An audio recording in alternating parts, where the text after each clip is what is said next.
Kā jaunietim, mani jau no mazotnes ir interesējuši vairāki aktuāli jautājumi, kas skar vēsturi, politiku, aizsardzību un ekonomiku. Manas tautas un valsts aizsardzība man vienmēr ir bijusi prioritāte, tāpēc arī esmu zemesardzē. Tomēr tas nebūtu nav vienīgais aktuālais jautājums. Vēl viena būtiska aktualitāte ir zaļais kurs. Tomēr mums ir jāsaprot, vai mēs spēsim to finansiāli atļauties.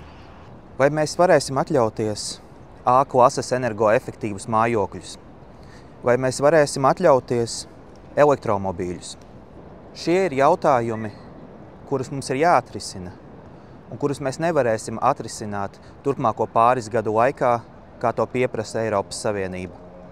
Tomēr būtiskākais jautājums ir saistīts ar mūsu identitāti. Vai mēs vēlamies dzīvot multikulturālā Eiropā, vai arī Eiropā, kurā katra nācija un valsts tiek godāta un tiek saglabātas tās vērtības un kultūra.